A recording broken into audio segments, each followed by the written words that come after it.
34살의 강하오는 그날 아침 세상에서 가장 행복한 여자처럼 보였습니다.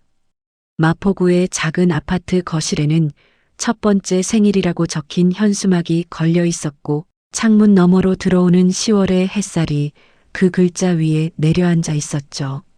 하오는 아들 서유를 두 팔로 안아 올리며 볼에 입을 맞췄습니다. 아이가 까르르 웃는 소리가 거실을 가득 채웠고 그 소리는 마치 이 집의 공기 자체가 웃는 것처럼 들렸습니다. 남편 윤도겸은 욕실에서 나와 넥타이를 고쳐매며 두 사람을 바라보았는데 그의 얼굴에는 피곤함과 따뜻함이 동시에 담겨 있었습니다. 하온이 서유를 낳기까지의 시간은 결코 쉽지 않았습니다. 결혼 이듬해 임신을 시도했지만 도겸의 무정자증 판정은 두 사람을 긴 침묵 속으로 밀어넣었죠. 하온은 그 소식을 들은 날 밤 도겸의 손을 꼭 쥐고 우리 다른 방법을 찾아보자라고 말했습니다. 그 말 한마디에 도겸은 오랫동안 고개를 들지 못했습니다. 이후 두 사람은 함께 불임센터를 찾았고 정자 제공 시술을 결정했습니다. 쉬운 결정이 아니었습니다. 하온이 동의서에 서명할 때 손이 떨렸고 도겸은 그 옆에서 내내 고개를 숙이고 있었죠. 그래도 두 사람은 함께 넘었습니다. 그리고 11개월 후 서율이 태어났습니다. 그러니 오늘은 진짜 행복한 날이었습니다. 하온에게는 의심할 여지가 없는 완전한 하루였습니다. 현관문이 열렸습니다. 시아버지 남태석이 들어섰습니다. 64살의 그는 항상 단정한 사람이었습니다. 머리는 단아하게 빗어 넘겼고 옅은 회색 재킷을 걸친 모습이 흐트러짐 없이 반듯했죠. 오채린 여사가 그 뒤를 따라 들어오며 유리 잘 잤어? 하고 가볍게 물었지만 남태석은 그 물음에 답하지 않았습니다. 그는 곧장 하온의 팔 안에 있는 서율에게로 걸어갔습니다. 천천히 마치 다른 것은 아무것도 보이지 않는 사람처럼 남태석이 서율의 얼굴을 내려다보았습니다. 그 시선이 오래 머물렀습니다. 너무 오래. 하온은 처음에 그것을 할아버지의 사랑으로 읽었습니다. 손주를 처음 맞이하는 어른의 벅찬 감정으로 이해했죠. 그러나 카메라가 있었다면 그 순간을 멈추어 들여다볼 수 있었다면 남태석의 눈빛 안에 뒤섞인 것이 단순한 애정만은 아니었다는 사실을 포착했을 것입니다. 거기엔 무언가 다른 것이 있었습니다. 확인, 혹은 안도, 아니면 그 두 가지가 뒤엉킨 감정. 우리 유리, 우리 집 핏줄이 많네. 하온은 웃으며 고개를 끄덕였습니다. 그 말을 흘려들었습니다. 시아버지들이 흔히 하는 말이었으니까요. 핏줄, 가문 이런 말들을 남태석은 늘 즐겨 썼습니다. 하온은 그것을 그저 세대 차이로 받아들이는 며느리였습니다. 그러나 그 말이 공기 속으로 사라지지 않았습니다. 어딘가에 남았습니다. 하온이 채 인식하지 못한 어떤 자리에 씨앗처럼 거실에 햇살이 가득했습니다. 서율이 웃었고 오채린이 손뼉을 쳤고 도겸이 사진을 찍었습니다. 남태석만이 사진 속에 들어오지 않았습니다. 그는 한 발 뒤에 서서 아이를 바라보고 있었습니다.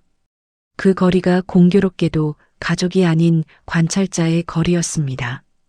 한강변 연회장은 오후의 햇빛을 정면으로 받고 있었습니다. 통유리 너머로 강물이 반짝였고 그 빛이 연회장 안쪽까지 길게 뻗어들어와 하얀 테이블보 위에 출렁이듯 내려앉았습니다. 20명 남짓한 친지들이 자리를 채우고 있었고 웃음소리와 그릇 부딪히는 소리가 뒤섞여 공간을 가득 메우고 있었죠. 10월의 한강은 계절이 바뀌는 냄새를 품고 있었습니다. 창문 틈으로 들어오는 바람에는 아직 여름의 끝자락과 가을의 시작이 함께 실려 있었고 그것이 묘하게 오늘이라는 날의 분위기와 닮아 있었습니다.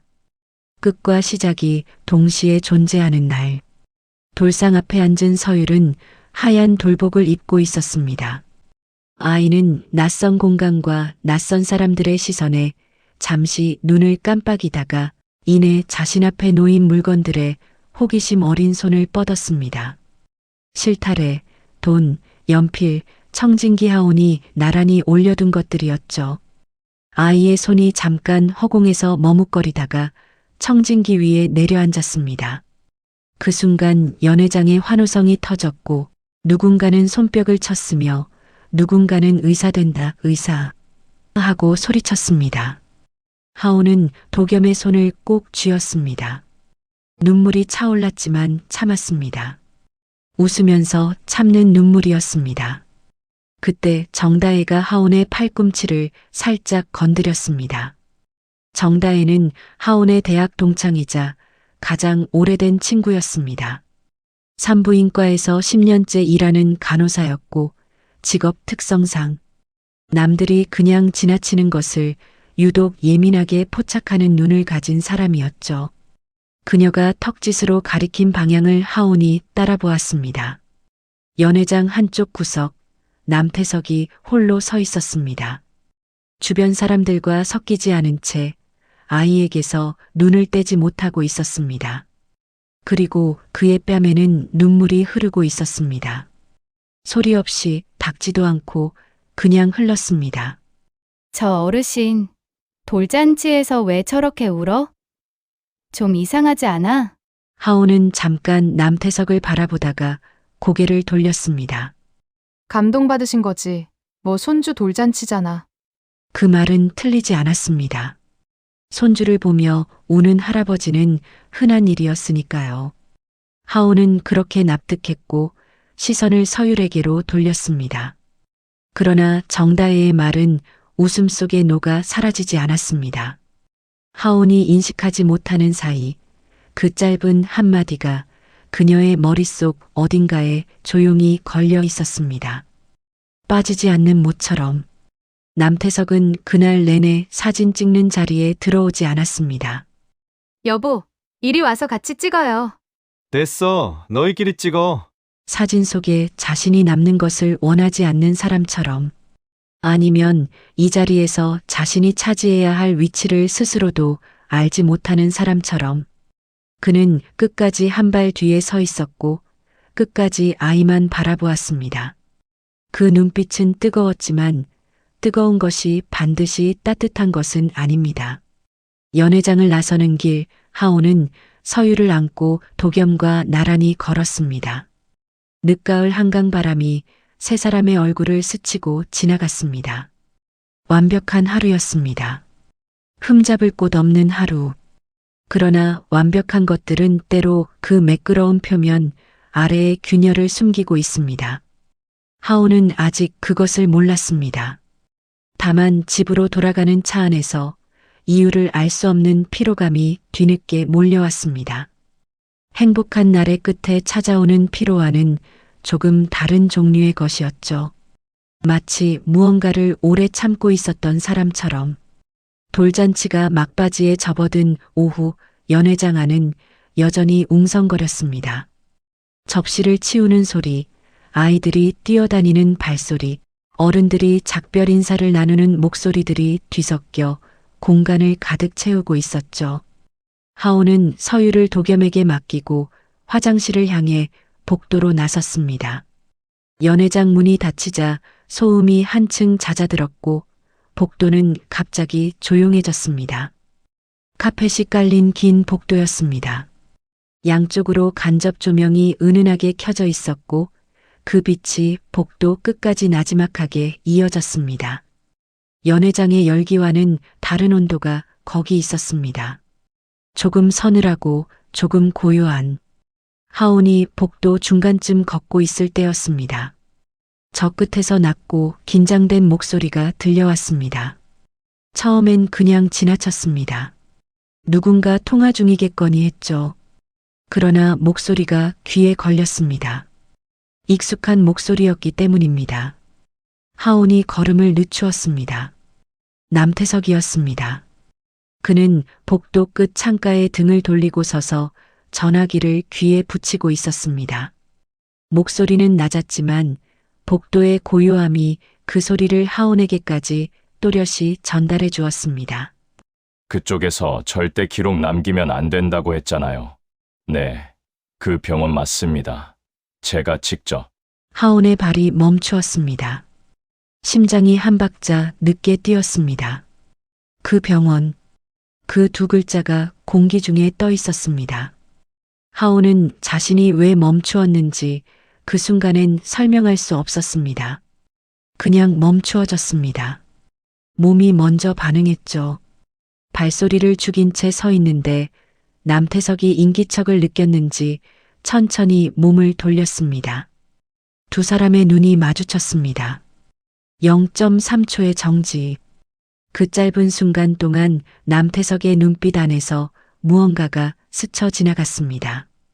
하온은 그것이 무엇인지 당장은 읽을 수 없었습니다. 다만 그것이 놀람 이상의 것이었다는 사실은 느꼈습니다. 순수한 놀람이라면 그렇게 빠르게 정리되지 않았을 테니까요. 남태석의 표정은 너무 빨리, 너무 매끄럽게 제자리를 찾았습니다. 병원 예약 얘기야. 나이 드니까 이것저것. 그는 전화기를 주머니에 넣으며 가볍게 웃었습니다. 어색함 없는 웃음이었습니다. 아니, 정확히는 어색함이 느껴지지 않도록 훈련된 것처럼 자연스러운 웃음이었죠. 하온도 따라 웃었습니다. 아, 네. 많이 피곤하시죠? 하온은 화장실 쪽으로 걸음을 옮겼습니다. 두 사람은 그렇게 복도를 각자의 방향으로 갈라졌습니다. 그러나 하온은 화장실 안에서 한동안 세면대 앞에 서 있었습니다. 물을 틀었지만 손을 씻지 않았습니다. 흐르는 물소리를 들으며 방금의 장면을 다시 재생했습니다. 그 병원, 기록을 남기면 안 된다. 제가 직접. 세 조각의 문장이 머릿속에서 제멋대로 이어졌다 끊어졌습니다. 하온은 고개를 저었습니다. 병원 예약이라고 했습니다. 나이 드신 분들은 여러 병원을 다니고 여러 사람과 그런 통화를 합니다. 이상할 것 없었습니다. 그런데도 손이 좀처럼 물 아래로 들어가지 않았습니다. 형광등 불빛 아래 거울 속의 하온이 자신을 바라보고 있었습니다. 뭔가 이상하다고 말하려는 것 같기도 하고 그냥 피곤한 거라고 타이르는 것 같기도 한 얼굴로 복도로 나왔을 때 남태석은 이미 연회장 안으로 들어가고 없었습니다. 하온이 그가 서 있던 창가 쪽을 한번 바라보았습니다. 창밖으로 한강이 보였습니다.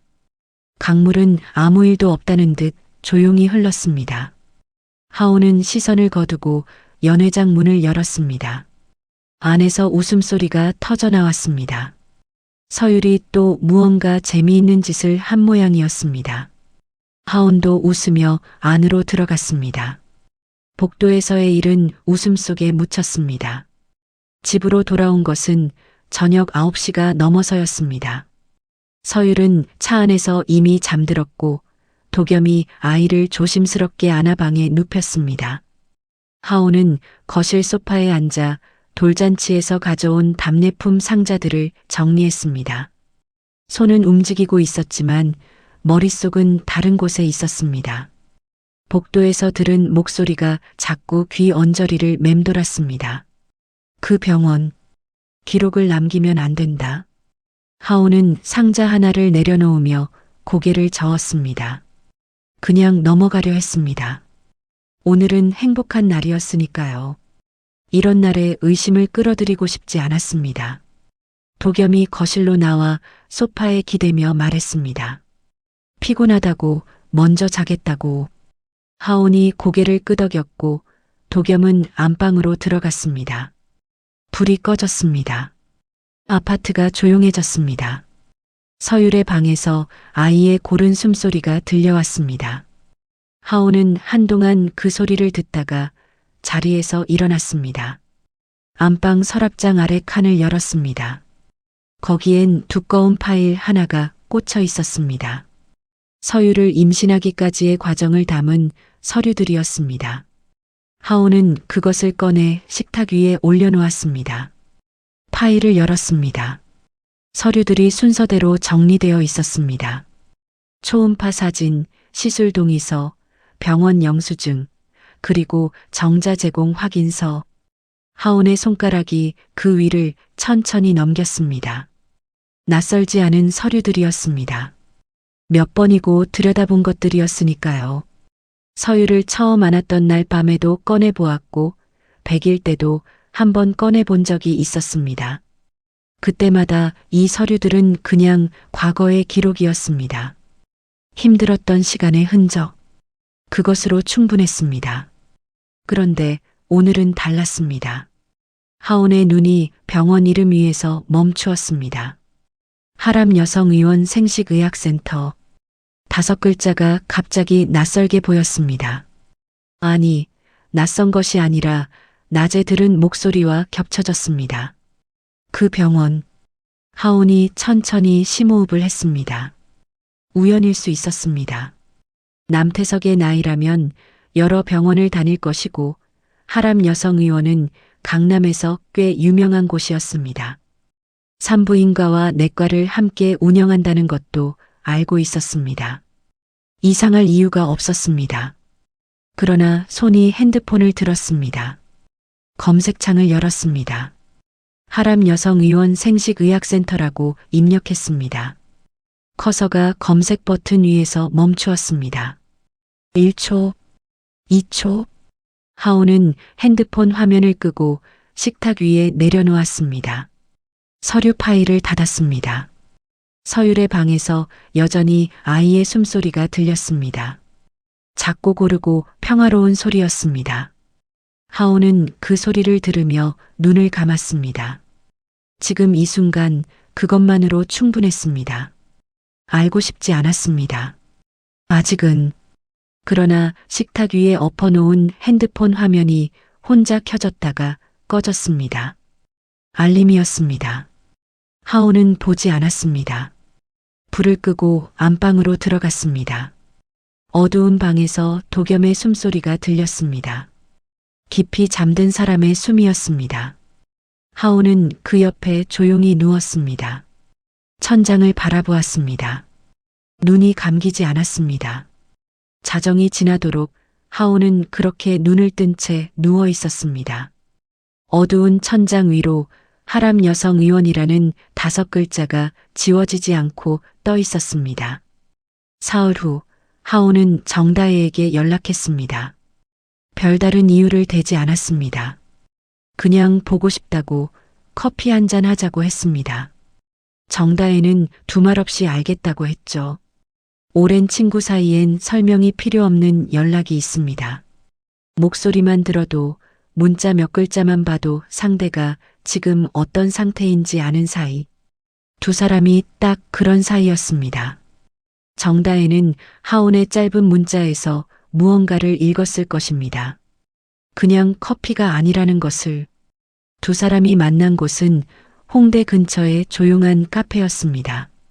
번화가에서 골목 하나를 꺾어 들어간 자리에 있는 곳으로 하온이 가끔 혼자 오는 카페였습니다.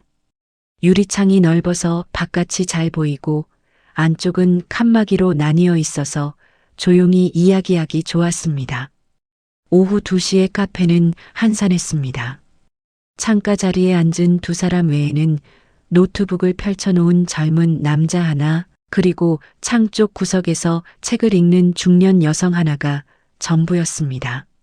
바깥으로는 낙엽이 지는 가로수길이 보였고 바람이 불 때마다 나뭇잎들이 한꺼번에 흔들렸습니다. 10월의 끝이 그렇게 창밖에 있었습니다. 하온이 커피를 한 모금 마시고 잔을 내려놓았습니다. 그리고 천천히 사흘 동안 혼자 안고 있던 것들을 꺼내놓기 시작했습니다. 복도에서 들은 통화 내용. 그 병원 맞습니다. 라는 말. 기록을 남기면 안 된다는 말. 그리고 밤에 꺼내본 서류 파일과 거기 적힌 병원 이름. 말로 꺼내놓고 나니 더 선명해졌습니다. 머릿속에서 뒤엉켜 있던 것들이 순서를 찾은 것처럼. 하오는 말하면서 스스로도 놀랐습니다. 이게 이렇게 구체적인 이야기였구나 싶었습니다. 사흘 동안 그냥 불안이라고만 생각했는데 말로 꺼내놓고 보니 그것은 불안이 아니라 의심이었습니다. 정다혜는 중간에 끊지 않았습니다. 커피잔을 두 손으로 감싸 쥔 채 하온의 말을 끝까지 들었습니다. 표정이 조금씩 굳어갔습니다. 이야기가 끝났을 때 그녀는 잠시 창밖을 바라보았습니다.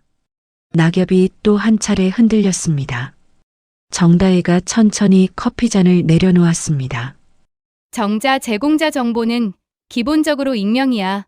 근데 만약 제공자가 가족 중 누구라면 그건 완전히 다른 문제야. 의료법 위반이고 윤리의 사안이야. 하온의 손이 테이블 위에서 멈추었습니다. 가족 중 누구? 그 말이 공기 속에서 천천히 가라앉았습니다. 하온은 고개를 저었습니다. 설마 라는 말이 입안에서 맴돌았지만 밖으로 나오지 않았습니다. 정다혜가 말을 이었습니다. 목소리가 낮고 조심스러웠습니다. 10년 동안 산부인과에서 일하면서 별의별 일을 다 봤지만 가족 간 정자 제공 사건은 드물지 않다고 했습니다. 대부분은 선의로 포장되어 있었다고도 했습니다. 가문을 위해서, 아들을 위해서 사랑하기 때문에. 그러나 그 선의가 당사자의 동의 없이 이루어졌을 때 그것은 선의가 아니라는 것도 덧붙였습니다. 두 사람 사이로 긴 침묵이 흘렀습니다. 카페 안에 잔잔한 음악이 흘렀지만 하온의 귀에는 들리지 않았습니다. 창밖에 낙엽이 바람에 날려 유리창에 잠깐 붙었다가 떨어졌습니다.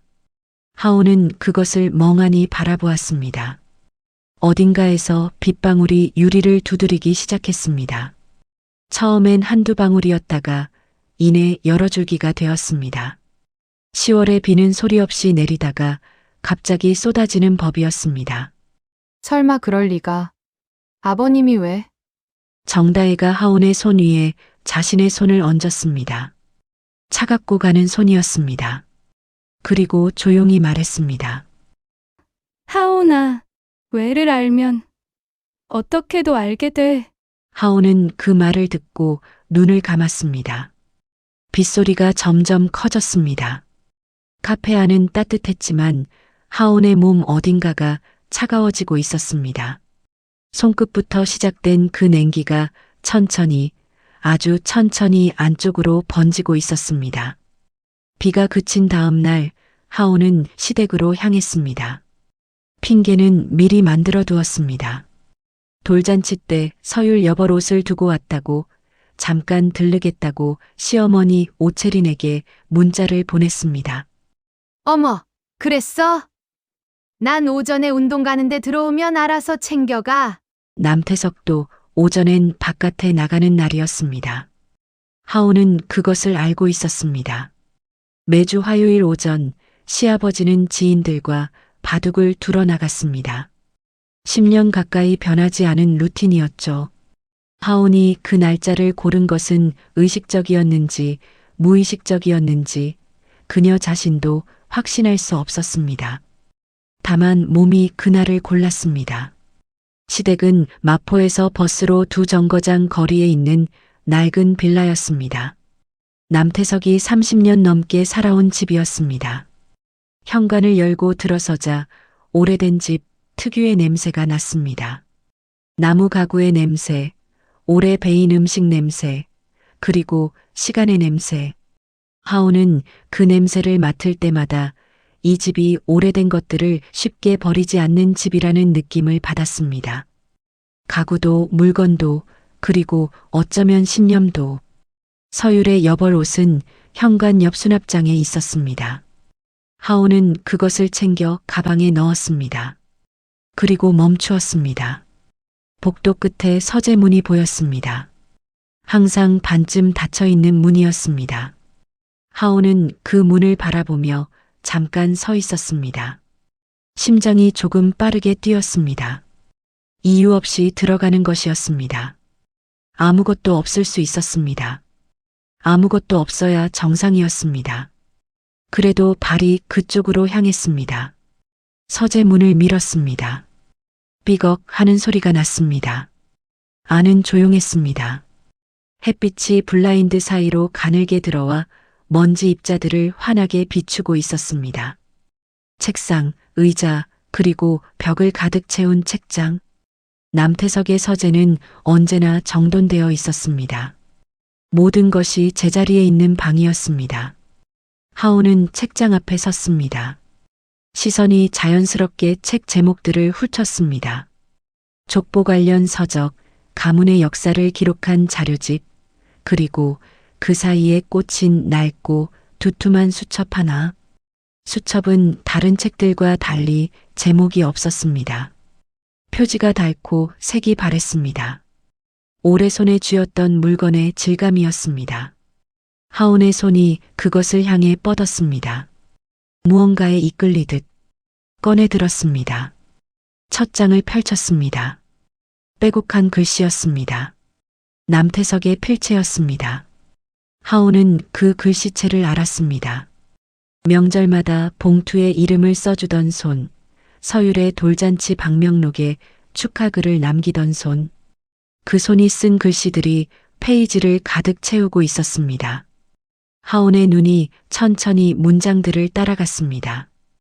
윤씨 가문 4대 독자, 내 아들 도겸이 대를 이을 수 없다면 이 집안의 핏줄은 여기서 끊긴다. 그것만은 안 된다. 내가 해야 한다. 하온의 손이 굳었습니다. 페이지를 넘겼습니다. 날짜가 적혀 있었습니다. 2년 전 봄, 그 아래 병원 이름이 있었습니다.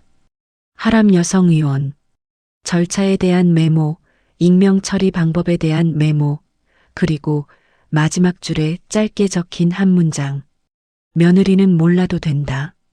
아이만 태어나면 된다. 방 안의 공기가 달라졌습니다.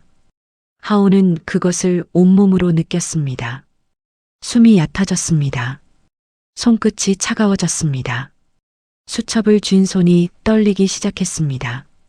떨리는 것을 멈추려 했지만 멈추어지지 않았습니다. 눈앞의 글자들이 흔들렸습니다. 흔들리는 것은 글자가 아니라 하온 자신이었습니다. 그때 현관 쪽에서 소리가 들렸습니다. 열쇠 구멍에 열쇠가 들어가는 소리. 하온이 수첩을 닫았습니다. 손이 덜덜 떨렸지만 책장에 밀어 넣었습니다. 제자리에, 정확히 제자리에, 그리고 서재를 나와 복도에 섰습니다. 숨을 한번 들이켰습니다. 표정을 만들었습니다. 어머, 하온아, 유리는 어쩌고 왔어? 잠깐 들렀어요, 어머니. 옷 챙겼어요. 오채린이 가방을 내려놓으며 뭔가를 더 말했습니다. 운동하다 아는 사람 만났다는 이야기, 오늘 점심은 뭘 먹을까 하는 이야기. 하온은 고개를 끄덕이고 웃으며 대답했습니다. 목소리가 떨리지 않았습니다. 손이 보이지 않도록 가방을 앞으로 당겨 쥐었습니다. 현관을 나서며 잘 다녀오셨냐고 한마디 더 했습니다. 엘리베이터 버튼을 눌렀습니다. 문이 닫혔습니다. 엘리베이터 안에서 하온은 혼자였습니다. 거울처럼 반짝이는 엘리베이터 문에 자신의 얼굴이 비쳤습니다. 창백했습니다. 가방을 쥔 손이 여전히 떨리고 있었습니다. 1층에 도착하는 소리가 났습니다. 문이 열렸습니다. 하온은 걸어 나갔습니다. 빌라 입구를 나서자 찬 바람이 얼굴을 때렸습니다. 11월의 바람이었습니다. 하온은 그 자리에 잠시 서 있었습니다. 하늘을 올려다보지 않았습니다. 그냥 서 있었습니다. 며느리는 몰라도 된다. 그 문장이 가슴 안쪽에서 천천히 돌처럼 굳어가고 있었습니다.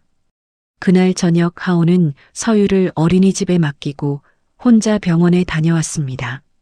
대단한 이유가 있어서가 아니었습니다. 며칠째 잠을 제대로 못 잔 탓에 두통이 심해졌고 가까운 내과에서 수면제를 처방받으려 했습니다. 진료는 10분도 걸리지 않았습니다. 의사는 스트레스성 불면이라고 했고 가벼운 수면 보조제를 처방해 주었습니다. 하온은 약을 받아들고 병원 건물을 나섰습니다. 지하 주차장에 차를 세워두었던 것이 생각났습니다. 엘리베이터를 타고 내려갔습니다. 지하 주차장은 저녁 6시가 넘어서인지 한산했습니다. 퇴근 시간이 지난 뒤라 차들이 대부분 빠져나가고 없었습니다. 형광등이 군데군데 깜빡였고 그 빛이 차가운 공기 속에서 일정하게 흔들렸습니다. 하온의 차는 구석 쪽에 홀로 세워져 있었습니다. 발소리가 주차장 바닥에 울렸습니다. 멀리서 환기팬이 돌아가는 소리가 낮게 깔렸습니다. 하온은 차 문을 열고 운전석에 앉았습니다. 핸드폰을 꺼내 시간을 확인했습니다. 어린이집 하원까지 아직 1시간이 남아 있었습니다. 그때 핸드폰이 울렸습니다. 정다혜였습니다. 하온이 통화 버튼을 눌렀습니다. 여보세요 하고 말하려는데 다혜의 목소리가 먼저 들어왔습니다. 낮고 조심스러운 목소리였습니다. 평소 정다혜의 목소리와 달랐습니다. 그녀는 원래 말이 빠르고 톤이 높은 사람이었습니다. 그런 그녀가 천천히 한마디씩 골라서 말하고 있었습니다. 하온은 등받이에서 등을 떼고 몸을 앞으로 기울였습니다. 정다혜가 말했습니다.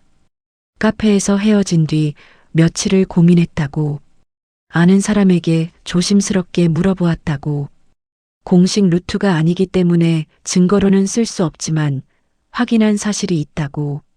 하온아, 하람 여성병원에 2년 전 남태석 씨 이름으로 된 익명 제공자 등록 내역이 있어. 내가 아는 사람한테 확인했어. 공식 루트 아니니까 증거는 안 되는데 확실해. 하온이 전화를 끊었습니다. 끊으면서 아무 말도 하지 않았습니다. 고맙다는 말도 알겠다는 말도 그냥 통화가 끊어졌습니다. 화면이 꺼졌습니다. 주차장에 다시 정막이 내려앉았습니다. 환기팬 소리만 낮게 울렸습니다. 하온은 움직이지 않았습니다. 핸드폰을 무릎 위에 올려놓은 채 앞을 바라보았습니다. 앞에는 회색 콘크리트 벽이 있었습니다. 아무것도 없는 벽이었습니다. 그녀의 눈은 거기 고정되어 있었지만 아무것도 보고 있지 않았습니다. 눈물이 나지 않았습니다. 분노도 치밀어 오르지 않았습니다. 그냥 굳었습니다.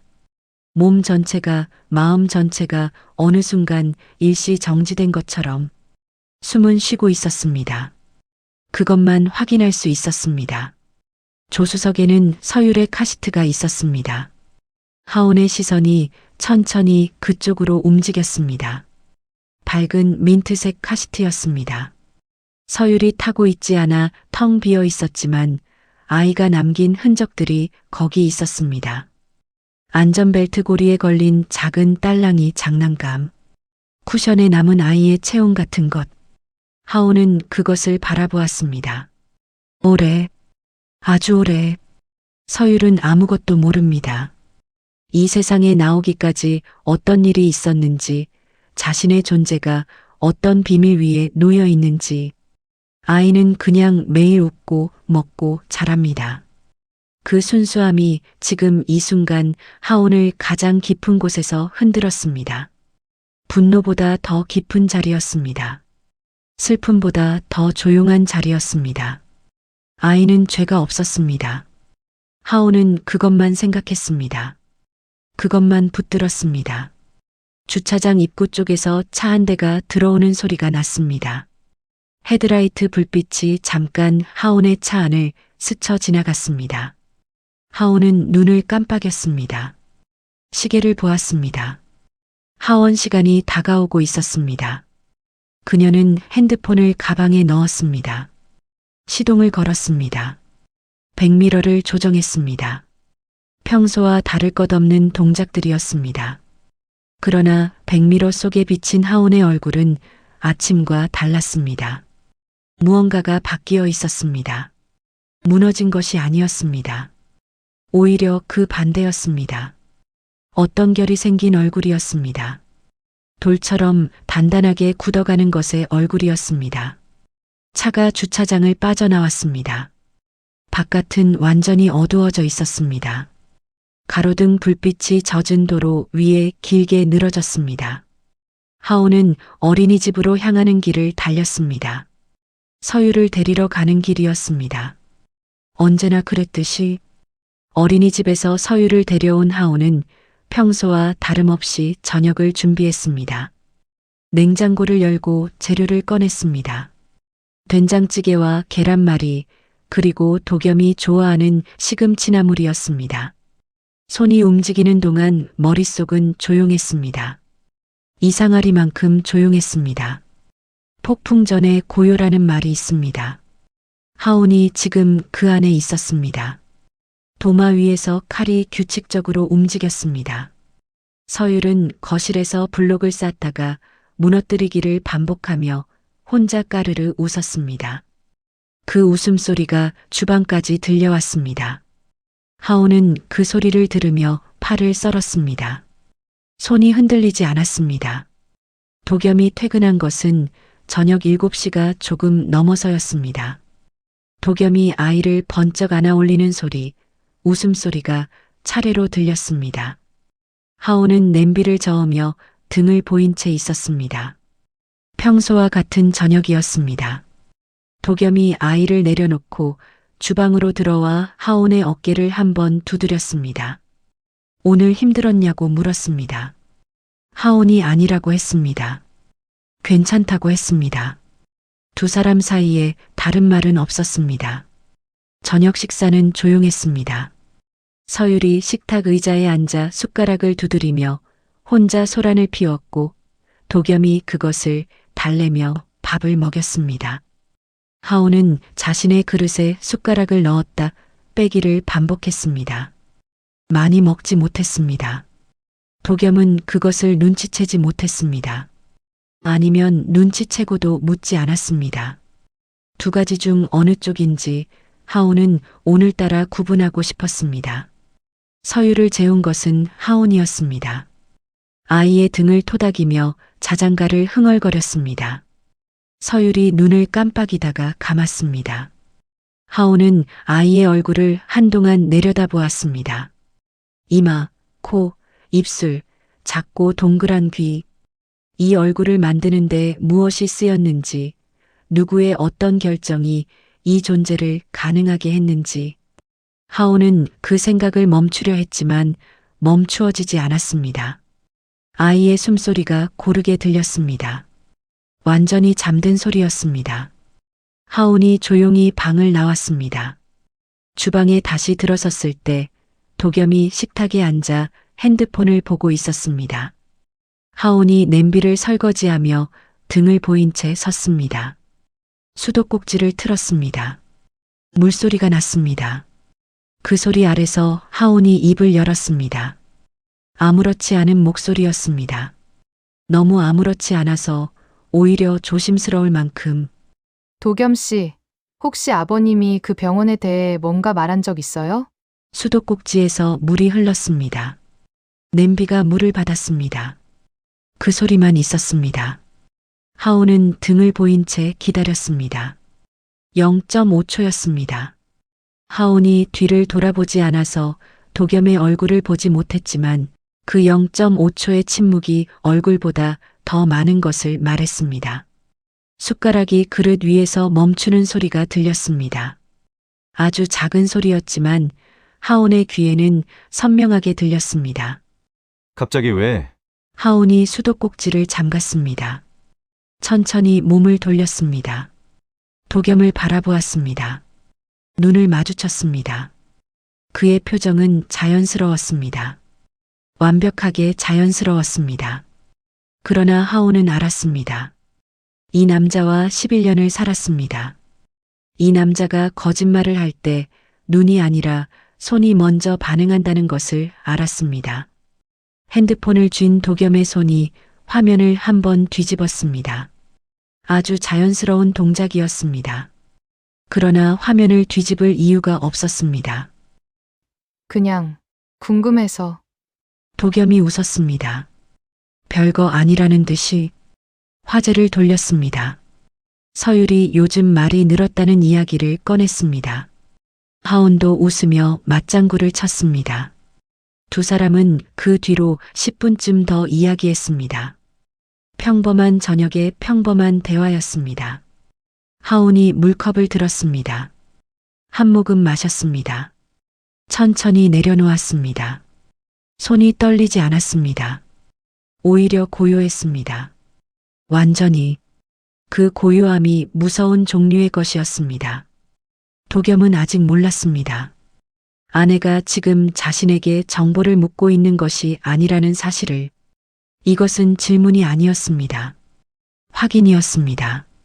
그리고 그 확인은 방금 끝났습니다. 0.5초 안에 주방 창밖으로 11월의 밤이 깔려 있었습니다. 아파트 맞은편 건물에 불빛들이 하나씩 켜졌다 꺼졌습니다. 각자의 저녁을 보내는 사람들의 불빛이었습니다.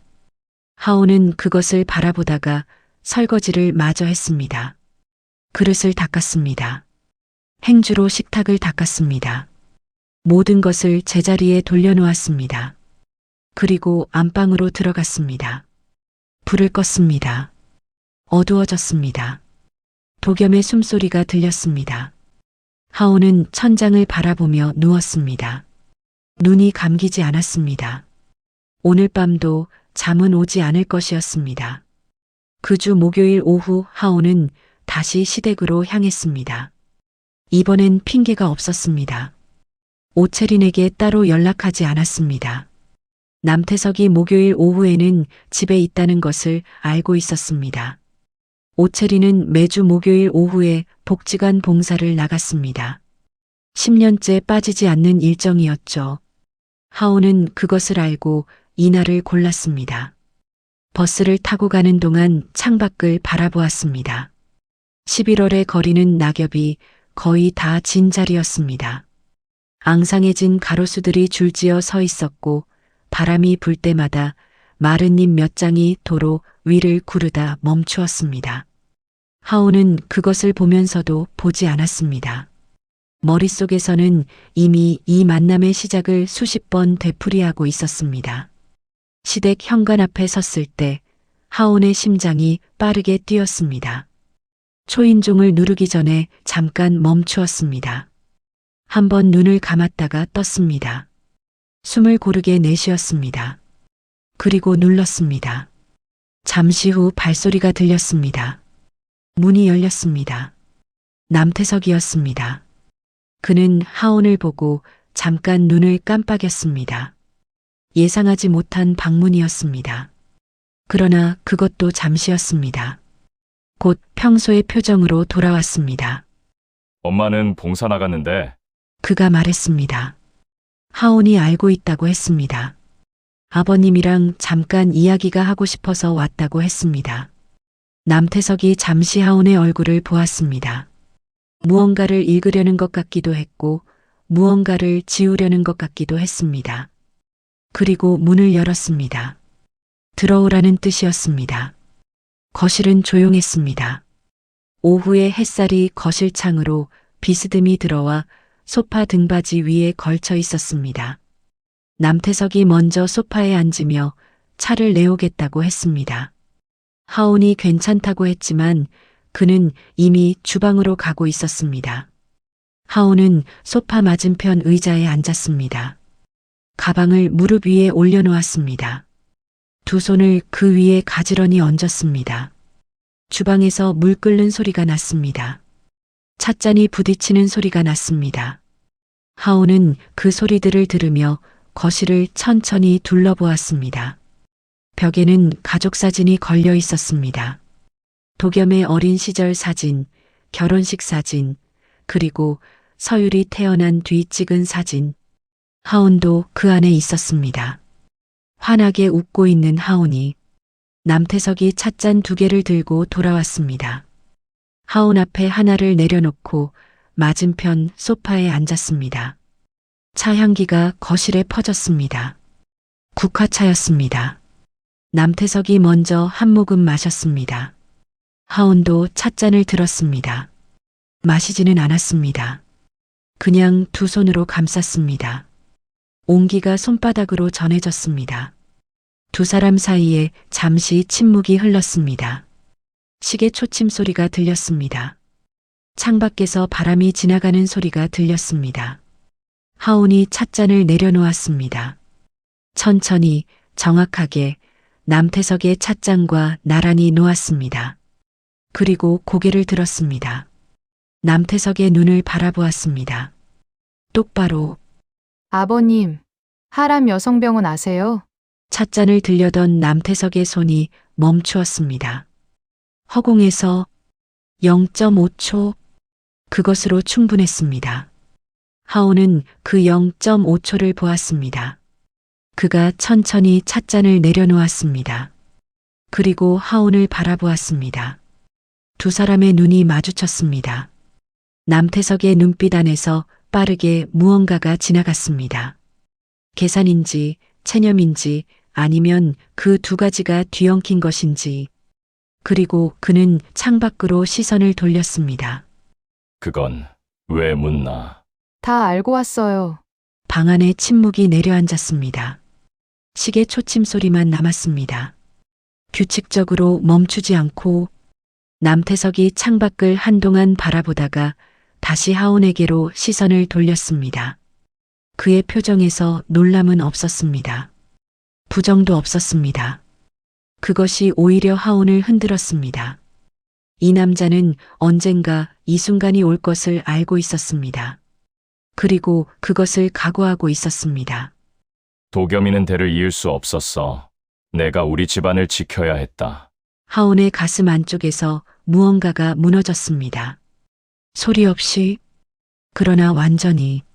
그녀는 목소리가 떨리지 않도록 이를 악물었습니다. 악물었지만 목소리는 결국 조금 떨렸습니다. 저한테 묻지도 않고요. 남태석이 찻잔을 들어 한 모금 마셨습니다. 서두르지 않았습니다. 그리고 내려놓으며 말했습니다. 담담하게, 마치 오래전에 결론을 내린 사람처럼. 네가 알았으면 거절했겠지. 거실의 공기가 얼었습니다. 하온은 더 이상 말하지 않았습니다. 말이 나오지 않는 것이 아니었습니다. 할 말이 없었습니다. 이 남자에게 더 이상 설명을 요구하거나 사과를 구하는 것이 의미 없다는 것을 알았습니다. 그는 지금도 자신이 옳다고 생각하고 있었습니다. 그것이 분노보다 더 깊은 곳을 찌르는 것이었습니다. 배신보다 더 서늘한 것이었습니다. 이 남자의 세계 안에서 하온은 처음부터 주체가 아니었습니다. 그저 수단이었습니다. 가문의 대를 잇기 위한 조용히 쓰일 수 있는 수단.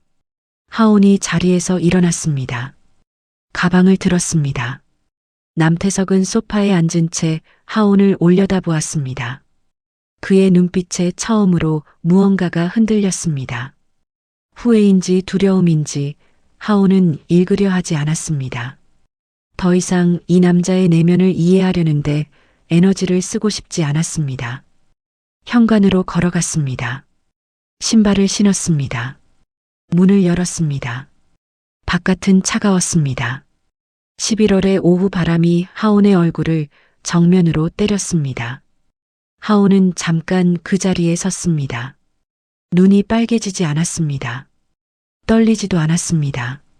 다만 걸음을 떼기 전에 하늘을 한번 올려다보았습니다. 높고 차갑고 투명한 하늘이었습니다. 구름 한 점 없었습니다. 하온은 그것을 보고 계단을 내려갔습니다. 한 칸 한 칸. 발소리가 규칙적으로 울렸습니다. 흔들리지 않는 소리였습니다. 시댁에서 돌아온 하온은 평소와 다름없이 저녁을 보냈습니다. 서유를 어린이집에서 데려왔고 밥을 먹였고 목욕을 시켰습니다. 아이가 욕조 안에서 물장구를 치며 웃었고 하온도 웃었습니다. 도겸이 퇴근해서 들어왔고 셋이 함께 저녁을 먹었습니다. 도겸이 오늘 회사에서 있었던 일을 이야기했고 하온은 고개를 끄덕이며 들었습니다. 서율이 숟가락으로 밥그릇을 두드렸고 도겸이 그것을 말렸습니다. 아주 보통의 저녁이었습니다. 하온은 그 보통의 저녁을 끝까지 유지했습니다. 한 번도 흔들리지 않고 서유를 재운 것은 9시가 조금 넘어서였습니다. 아이가 잠들기까지 평소보다 시간이 걸렸습니다. 자꾸 뒤척이고 하온의 손을 잡고 놓지 않았습니다. 하온은 서율의 등을 토닥이며 낮게 노래를 불렀습니다. 특별한 자장가가 아니었습니다. 어릴 때 외할머니에게 들었던 흥얼거림이었습니다. 가사도 없고 공명도 없는 그냥 온기로만 이루어진 소리였죠. 서율의 손이 천천히 힘을 잃었습니다. 숨소리가 고르게 바뀌었습니다. 하온은 아이의 손을 살며시 이불 안으로 넣어 주었습니다. 그리고 일어나지 않고 잠시 그 자리에 앉아 있었습니다. 어두운 방 안에서 아이의 숨소리를 듣고 있었습니다. 도겸은 안방에서 잠든 모양이었습니다. 거실에 불이 꺼져 있었습니다. 하온이 서율의 방에서 나와 조용히 복도를 걸었습니다. 욕실 문을 열었습니다. 불을 켜지 않았습니다. 그냥 안으로 들어갔습니다. 문을 닫았습니다. 어두웠습니다. 욕실 창문으로 바깥 가로등 불빛이 가늘게 스며들었습니다. 그것만으로 희미하게 사물의 윤곽이 보였습니다. 세면대, 거울, 수건거리. 하온은 변기 옆 차가운 타일 바닥에 천천히 주저앉았습니다. 등을 벽에 기댔습니다. 무릎을 가슴 쪽으로 당겼습니다. 그렇게 작아졌습니다. 처음에는 아무 소리도 나지 않았습니다. 눈물도 없었습니다. 그냥 앉아 있었습니다. 바닥에 냉기가 옷 너머로 스며들었습니다. 등에 닿은 타일이 차가웠습니다.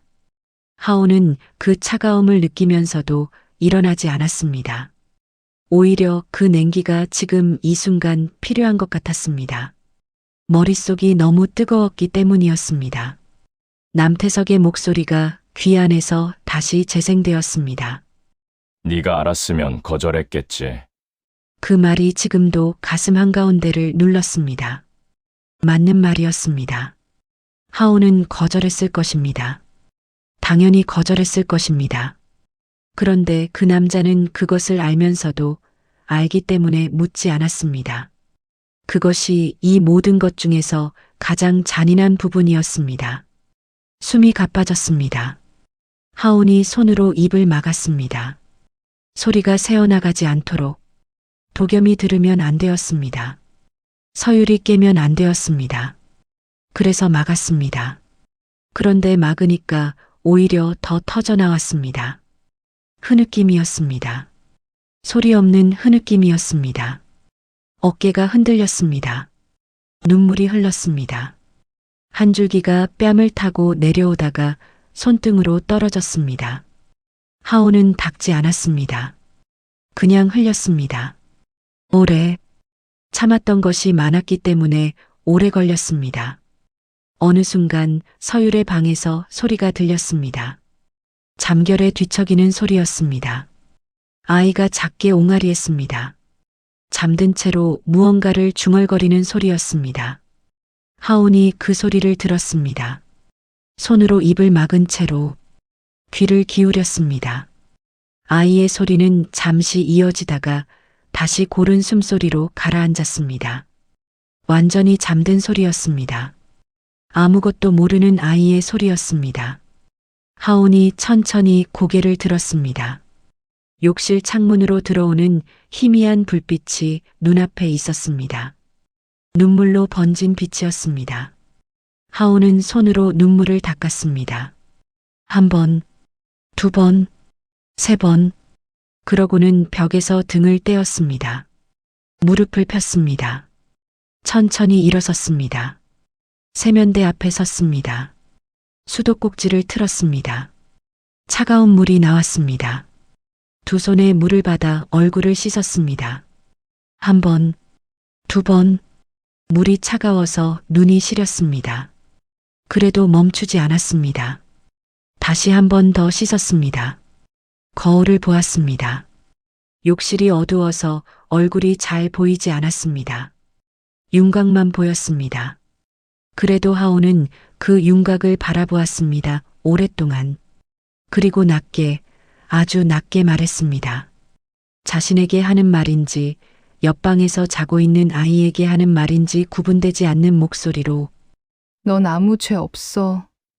아무 죄 없어. 그 말을 2번 했습니다. 2번째가 첫 번째보다 조금 더 단단했습니다. 수도꼭지를 잠갔습니다. 수건으로 얼굴을 닦았습니다. 욕실 문을 열었습니다.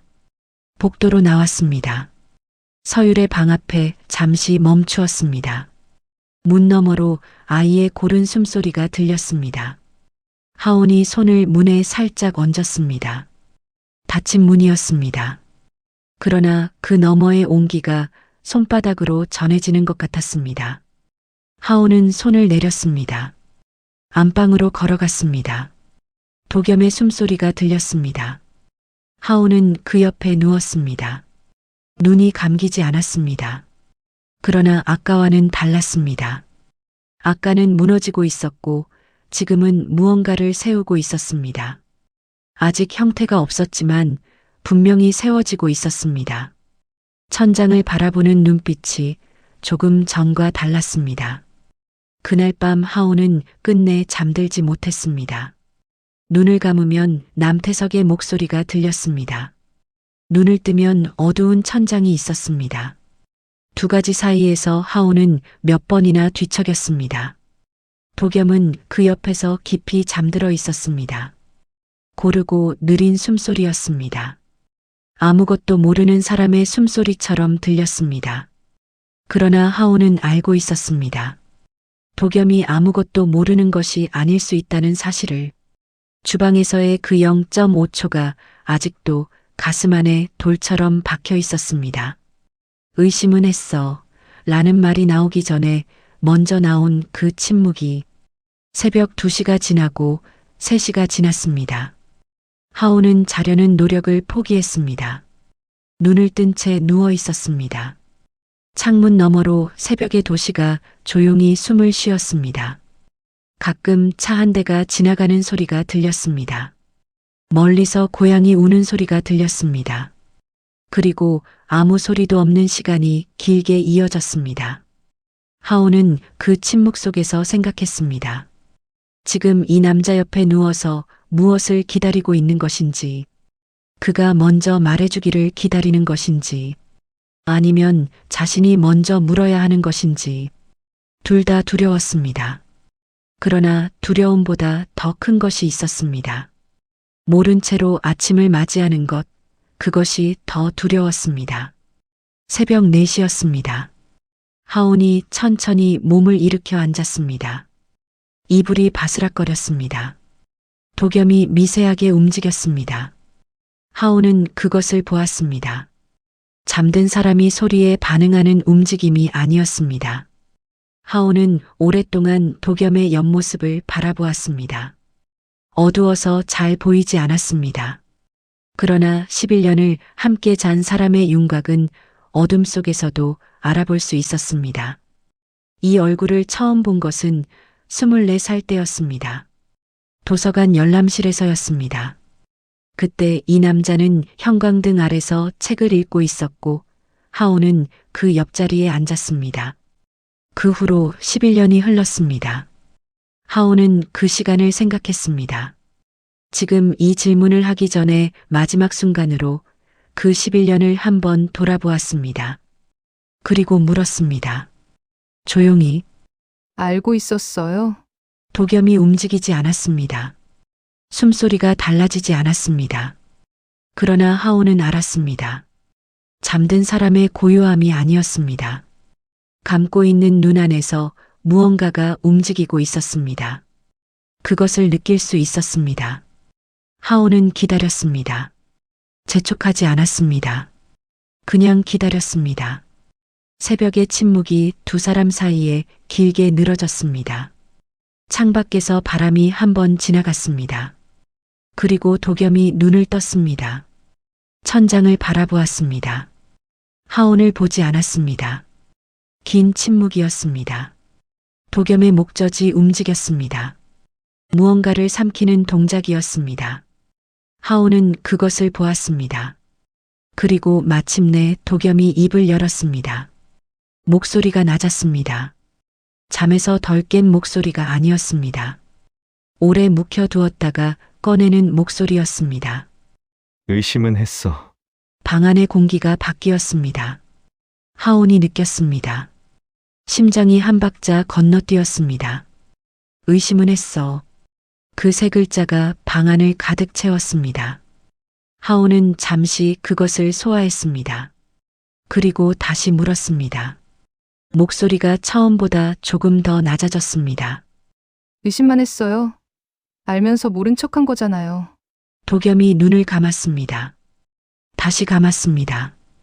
입이 열렸다가 닫혔습니다. 천장을 향한 그의 눈꺼풀이 미세하게 떨렸습니다. 하온은 그것을 바라보았습니다. 대답을 기다리며. 그러나 대답은 오지 않았습니다. 도겸의 입술이 움직였지만 소리가 나오지 않았습니다. 그 침묵이 모든 것을 말했습니다. 아니라고 할 수 없었습니다. 몰랐다고 할 수 없었습니다. 그래서 아무것도 나오지 않았습니다. 하온이 이불을 걷고 일어났습니다. 발이 차가운 바닥에 닿았습니다. 슬리퍼를 신었습니다. 가운을 걸쳤습니다. 도겸이 그제야 몸을 돌렸습니다. 하온의 등을 바라보았습니다. 하온아 하고 부르려는 것 같았습니다. 그러나 소리가 나오지 않았습니다. 하온은 뒤를 돌아보지 않았습니다. 방문을 열었습니다. 복도로 나왔습니다. 서율의 방 앞을 지나쳤습니다. 거실로 나왔습니다. 소파에 앉았습니다. 불을 켜지 않았습니다. 어두운 거실에 혼자 앉았습니다. 창밖으로 새벽빛이 스미기 시작했습니다.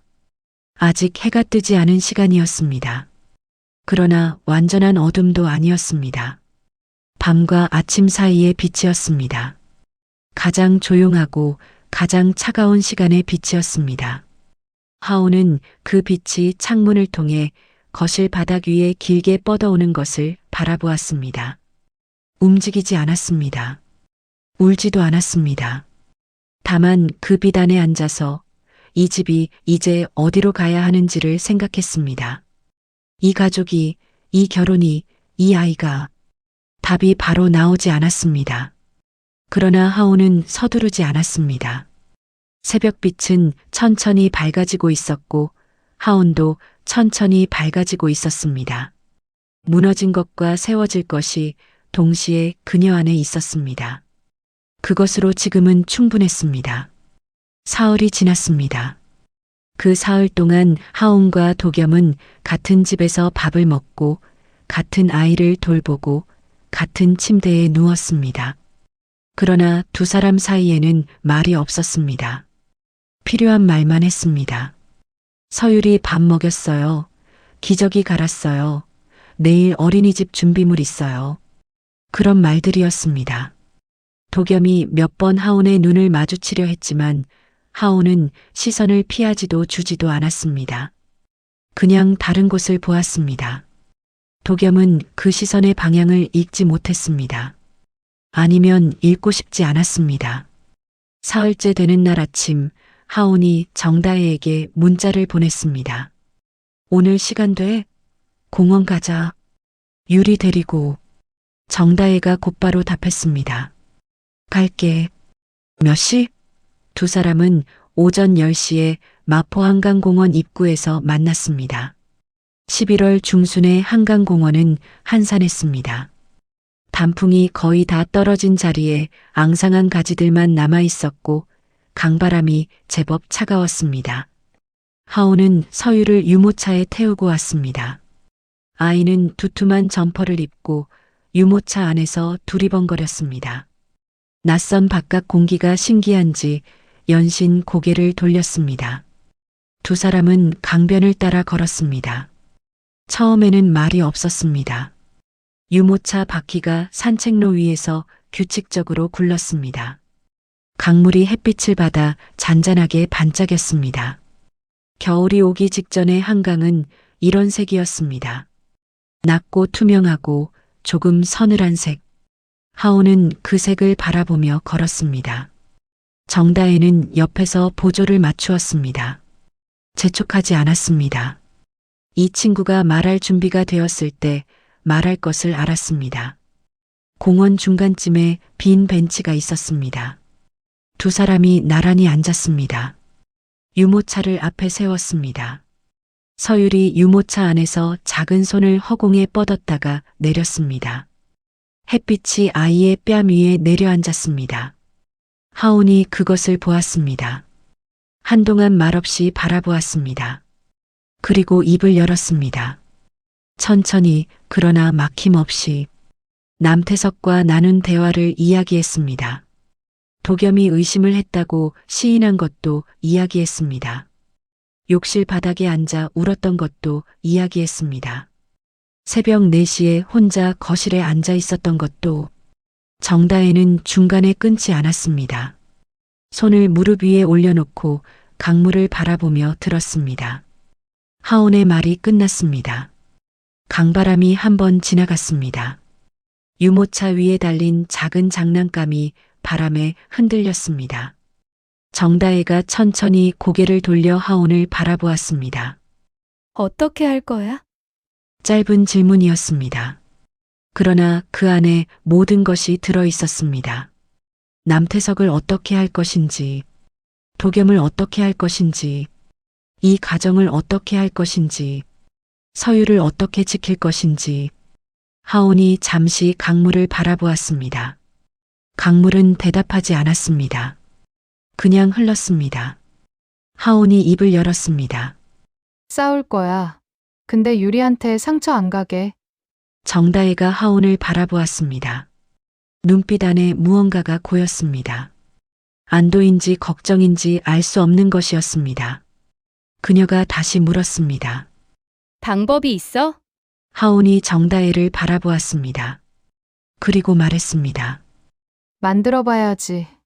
그 글자 안에 사흘밤의 무게가 담겨 있었습니다. 욕실 바닥에 냉기가 담겨 있었습니다. 새벽 4시의 어둠이 담겨 있었습니다. 그리고 그것들을 모두 통과한 사람만이 가질 수 있는 단단함이 담겨 있었습니다. 정다혜가 아무 말도 하지 않았습니다.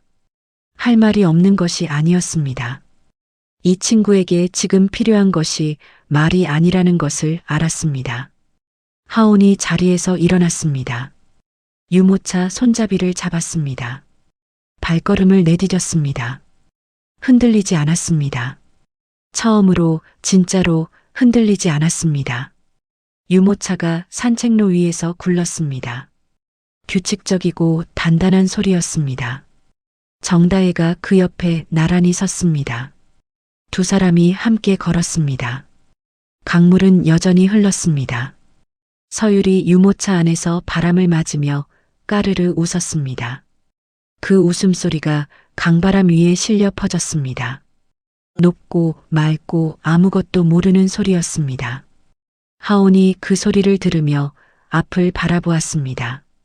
강 건너편으로 도시의 풍경이 펼쳐져 있었습니다. 높은 건물들, 다리들, 그리고 그 위를 가로지르는 하늘. 넓고 차갑고 투명한 하늘이었습니다.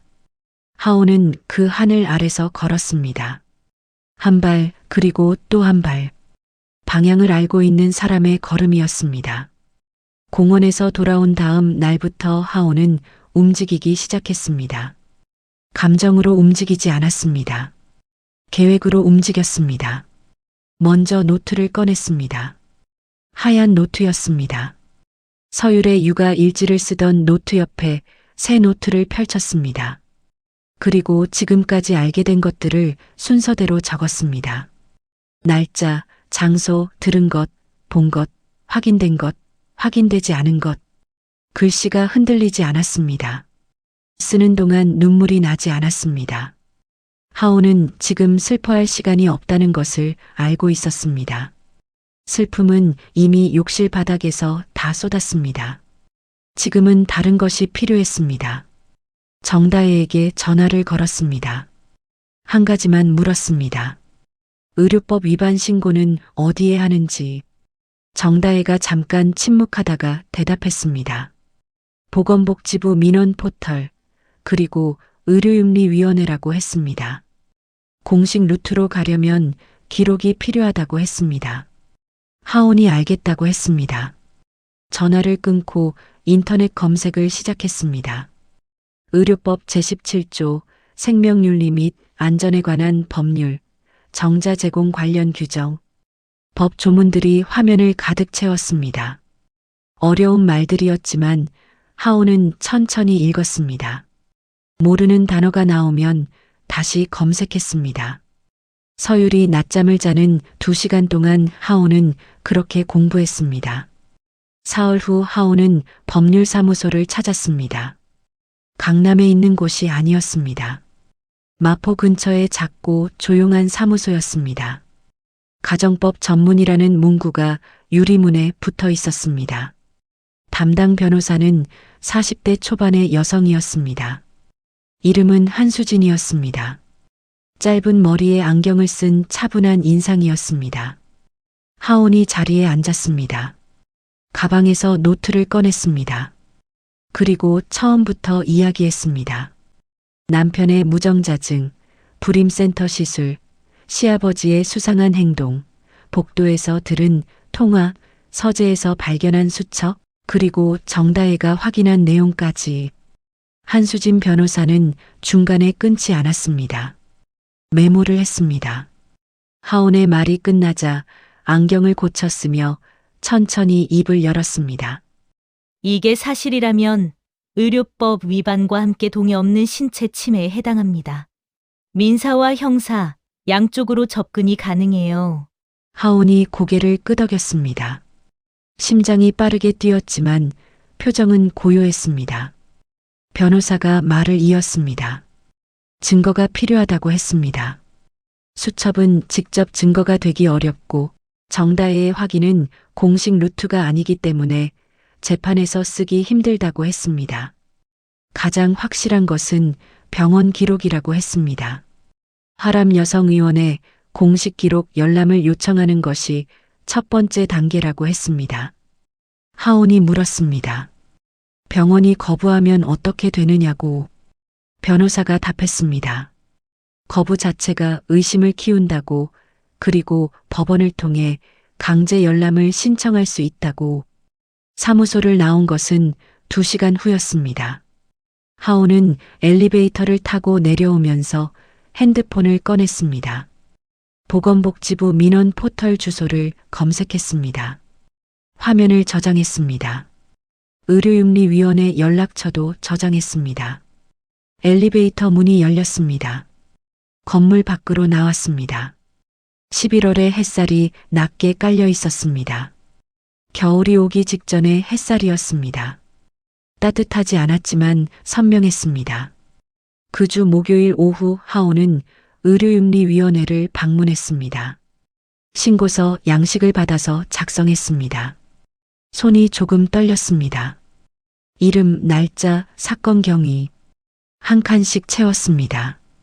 접수 창구에 서류를 냈습니다. 직원이 서류를 받아들고 도장을 찍었습니다. 그 소리가 사무실 안에서 작게 울렸습니다. 하온은 그 소리를 들었습니다.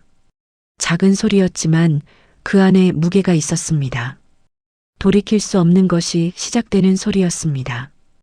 다음 날 하람 여성의원에 공식 기록 열람 요청서가 도착했습니다. 원장이 서류를 받아들었습니다. 얼굴이 굳었습니다. 사무장이 옆에서 뭐라고 속삭였습니다. 원장이 서류를 내려놓으며 한숨을 쉬었습니다. 같은 날 오후 남태석의 핸드폰에 법무법인 문자가 도착했습니다. 그가 화면을 바라보았습니다. 오랫동안 바라보았습니다. 찻잔을 들려던 손이 멈추었습니다. 내려놓았습니다. 식탁 위에 고요히 놓인 손이 떨리기 시작했습니다. 이 남자의 손이 떨리는 것을 하온은 보지 못했습니다. 그러나 알았습니다. 그렇게 될 것을 알고 있었습니다. 서류들이 쌓이는 소리는 조용했습니다. 그러나 멈추지 않았습니다. 조정 기일이 잡힌 것은 신고 접수로부터 6주 후였습니다. 그 6주 동안 하온의 일상은 겉으로는 크게 달라지지 않았습니다. 서유를 어린이집에 데려다 주고 장을 보고 저녁을 차렸습니다. 그러나 그 일상의 안쪽은 조용히 달라지고 있었습니다.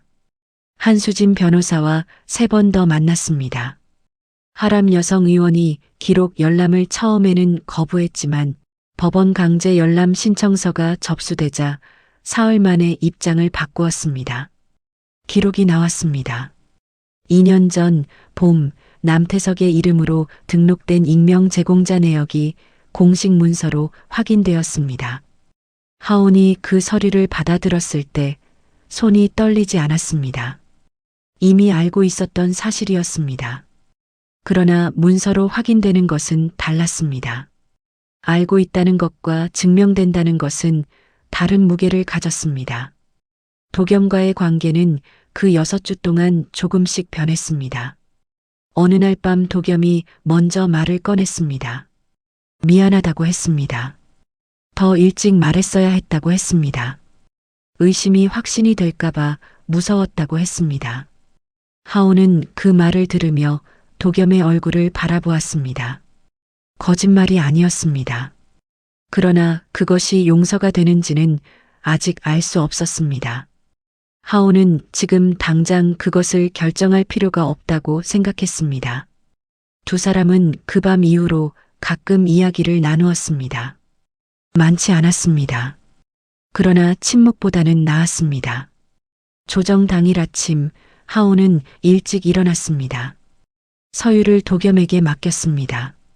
검은 코트를 입었습니다. 머리를 단정하게 묶었습니다. 거울을 보았습니다. 2달 전의 얼굴과 달랐습니다. 더 여위었지만 더 선명했습니다. 무언가를 통과한 사람의 얼굴이었습니다. 하온은 거울 속 자신을 잠깐 바라보다가 가방을 들고 나섰습니다. 법원은 서울 서부지방법원이었습니다. 회색 건물이 아침 햇살 아래 단단하게 서 있었습니다. 하온이 한수진 변호사와 함께 건물 안으로 들어섰습니다. 복도는 길었습니다. 대리석 바닥이 발소리를 울렸습니다. 조정실 앞 대기 의자에 앉았습니다. 맞은편에 남태석이 앉아 있었습니다. 그의 변호인이 옆에 있었습니다. 남태석은 오늘 평소보다 작아 보였습니다. 언제나 반듯하던 어깨가 조금 내려가 있었습니다. 하온은 그것을 보았습니다. 측은하다는 생각이 스쳤습니다. 그러나 그것이 흔들림으로 이어지지는 않았습니다. 측은함과 용납은 다른 것이었습니다. 조정은 2시간 가까이 이어졌습니다. 조정위원이 양측의 이야기를 들었습니다. 남태석 측 변호인은 선의였다는 점을 강조했습니다. 가문을 위한 결정이었고 아이가 건강하게 태어났으며 피해라고 볼 수 있는 결과가 없다고 주장했습니다. 한수진 변호사가 반박했습니다. 당사자의 동의 없이 이루어진 의료행위는 결과와 무관하게 침해라고 했습니다. 선의는 면죄부가 되지 않는다고 했습니다. 하온은 그 말을 들으며 조용히 앉아 있었습니다. 발언 기회가 왔을 때 준비한 것을 말했습니다. 떨지 않았습니다. 목소리가 고르게 나왔습니다. 조정이 끝났습니다. 남태석 측이 공식 사과와 재발 방지 서약, 그리고 위자료 지급에 합의했습니다. 하온이 원한 것은 거액의 배상이 아니었습니다. 공식적인 인정이었습니다. 이것이 잘못이었다는 것을 문서로 남기는 것이었습니다. 그것을 받았습니다. 사람들이 조정실에서 빠져나왔습니다. 복도가 잠시 소란스러워졌다가 다시 조용해졌습니다. 한수진 변호사가 하온의 어깨를 한번 두드리고 먼저 자리를 비켜주었습니다. 하온이 복도에 서 있었습니다. 그때 남태석이 나왔습니다. 변호인은 저쪽에서 서류를 정리하고 있었습니다. 복도에 2 사람만 남았습니다. 남태석이 하온 앞에서 걸음을 멈추었습니다. 2 사람이 마주섰습니다. 가을이 지나고 겨울이 온 복도였습니다. 창문으로 오후의 낮은 햇살이 길게 들어왔습니다. 남태석이 입을 열려고 했습니다. 무언가 말하려는 것 같았습니다. 그러나 하온이 먼저 말했습니다. 조용하고 또렷한 목소리였습니다. 높지 않았습니다. 떨리지도 않았습니다. 아버님이 유리 할아버지라는 사실은 제가 바꿀 수 없어요. 근데 그게 아버님한테 권리를 주지는 않아요. 이제 유리는 제가 지킵니다. 남태석이 하온을 바라보았습니다. 오래 바라보았습니다. 그의 눈 안에서 무언가가 움직였습니다. 반박하려는 것이 아니었습니다. 그냥 바라보았습니다. 그리고 천천히, 아주 천천히 고개를 숙였습니다. 깊지 않은 고개였습니다. 그러나 이 남자가 누군가 앞에서 고개를 숙이는 것을 하온은 한 번도 본 적이 없었습니다. 그것으로 충분했습니다. 하온은 더 이상 아무것도 요구하지 않았습니다. 복도 끝에서 창문을 통해 오후 햇살이 두 사람 사이의 공간으로 길게 쏟아졌습니다. 하온이 몸을 돌렸습니다. 걸어갔습니다. 발소리가 대리석 위에서 규칙적으로 울렸습니다. 뒤를 돌아보지 않았습니다. 복도가 길었습니다. 그러나 끝이 있었습니다. 하온은 그 끝을 향해 걸었습니다. 한 발, 그리고 또 한 발. 12월이 되었습니다. 서울의 겨울이 완전히 내려앉은 날이었습니다. 새벽 5시 하온이 눈을 떴습니다. 알람이 울리기 전이었습니다. 천장을 바라보았습니다. 어두웠습니다. 그러나 2달 전의 어둠과 달랐습니다. 그때의 어둠은 무거웠습니다. 출구가 없는 것 같은 어둠이었습니다. 지금의 어둠은 그냥 어둠이었습니다. 아침이 오기 전에 자연스러운 어둠이었습니다. 하온은 그 차이를 느끼며 잠시 더 누워 있었습니다. 도겸의 자리는 비어 있었습니다. 그는 며칠 전부터 작은 방을 쓰고 있었습니다. 두 사람이 합의한 것이었습니다. 강요하지 않았고 책망하지 않았습니다. 다만 지금은 각자의 자리가 필요하다고 했습니다. 도겸이 고개를 끄덕였습니다. 그것이 지금 두 사람이 할 수 있는 최선이었습니다. 하온이 이불을 걷고 일어났습니다. 슬리퍼를 신었습니다. 가운을 걸쳤습니다. 주방으로 걸어갔습니다. 불을 켰습니다. 냉장고를 열었습니다. 서율의 아침을 준비할 재료들이 있었습니다. 어제 장을 봐둔 것들이었습니다. 부드러운 두부, 잘게 썬 당근, 아이가 좋아하는 달걀. 하온이 냄비에 물을 올렸습니다. 가스불이 켜졌습니다. 파란 불꽃이 냄비 아래를 둥글게 감쌌습니다. 주방이 따뜻해지기 시작했습니다. 창밖은 아직 어두웠습니다. 12월의 새벽은 해가 늦게 뜨는 법이었습니다. 서율이 깬 것은 6시가 조금 지나서였습니다. 아이 방에서 옹알이 소리가 들렸습니다. 잠에서 깬 아이가 혼자 무언가를 중얼거리는 소리였습니다.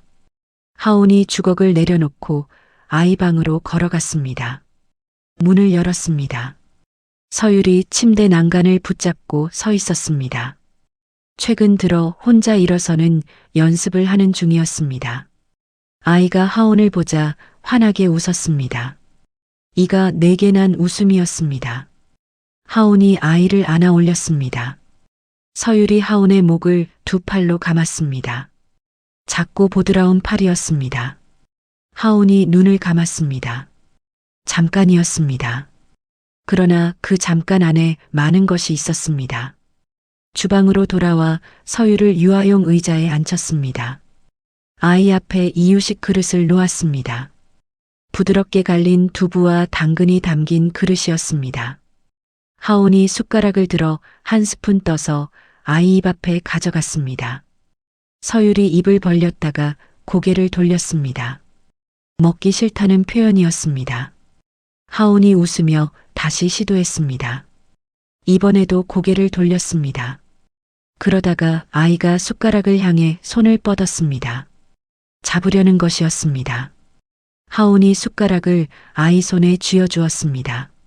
서율이 숟가락을 쥐고 그릇 안으로 가져갔습니다.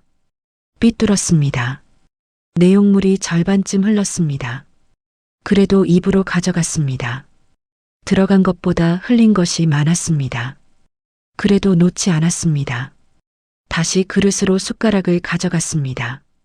하온이 그것을 바라보았습니다. 숟가락을 쥔 작은 손을, 삐뚤고 서투르지만 포기하지 않는 그 손을, 무언가가 가슴 안에서 올라왔습니다. 울음이 아니었습니다. 그것보다 더 조용하고 더 깊은 것이었습니다. 말로 이름을 붙이기 어려운 감정이었습니다. 굳이 붙인다면 이런 것이었습니다. 괜찮다는 것, 흘려도 괜찮고 삐뚤어도 괜찮다는 것, 다시 하면 된다는 것, 이 아이도 그리고 자신도. 도겸이 작은 방에서 나오는 소리가 들렸습니다. 복도를 걸어오는 발소리가 났습니다. 주방 입구에서 멈추었습니다. 하온이 돌아보지 않았습니다. 도겸이 들어와 냉장고에서 물을 꺼내 마셨습니다. 서율이 도겸을 보고 숟가락을 흔들었습니다. 도겸이 웃으며 아이의 머리를 한번 쓰다듬었습니다. 하온과 도겸 사이에 말이 없었습니다. 그러나 그 침묵이 2달 전의 침묵과 달랐습니다. 그때의 침묵은 막혀 있었습니다. 지금의 침묵은 열려 있었습니다. 아직 채워지지 않았지만 언젠가 채워질 수 있는 여지가 있는 침묵이었습니다. 두 사람은 그것을 알았습니다. 서두르지 않았습니다. 창문이 밝아지기 시작했습니다. 12월의 아침이 오는 속도는 느렸습니다. 어둠이 조금씩, 아주 조금씩 걷혔습니다. 처음에는 창문 가장자리부터였습니다. 검은 하늘의 끝이 짙은 남색으로 바뀌었습니다. 그리고 남색이 어느 순간 회색이 되었습니다. 그 회색이 서서히 옅어지면서 창문 너머 도시의 풍경이 윤곽을 드러내기 시작했습니다. 건물들, 가로수, 그리고 그 위의 하늘. 하온이 그것을 바라보았습니다. 주방에 서서 아이가 숟가락을 두드리는 소리를 들으며 서율이 또 흘렸습니다. 이번에는 그릇째 기울어졌습니다. 이유식이 유아용 의자 트레이 위로 쏟아졌습니다. 아이가 잠깐 멈추었습니다. 하온을 바라보았습니다. 야단 맞을까봐 눈치를 보는 표정이었습니다. 하온이 웃었습니다. 소리내어 웃었습니다. 오랜만에 나오는 웃음이었습니다. 화나지 않았습니다. 그러나 진짜였습니다. 꾸며지지 않은 이 순간에서 나온 웃음이었습니다. 그래, 너는 네 거야. 아이가 그 말을 알아들었는지 모릅니다. 서율은 쏟아진 이유식을 손으로 만지작거리며 또 웃었습니다. 하온이 행주를 들었습니다. 트레이를 닦았습니다. 그릇을 다시 채웠습니다. 숟가락을 다시 쥐어주었습니다. 서율이 다시 잡았습니다. 다시 시도했습니다. 주방 창문으로 아침 햇살이 들어오기 시작했습니다. 처음에는 가늘고 비스듬한 빛이었습니다. 그것이 조금씩 넓어졌습니다. 냄비 위로, 그릇 위로, 아이의 작은 손 위로, 그리고 하온의 얼굴 위로. 하온이 눈을 감지 않았습니다. 그 빛을 정면으로 받았습니다. 따뜻했습니다. 12월의 햇살이었지만 따뜻했습니다. 서율의 숟가락 소리가 났습니다. 규칙적이지 않았습니다. 삐뚤었습니다. 그래도 계속되었습니다. 하온도 계속될 것이었습니다. 흘려도 삐뚤어도 다시 잡으면 되는 것이었습니다. 빛이 주방을 가득 채웠습니다.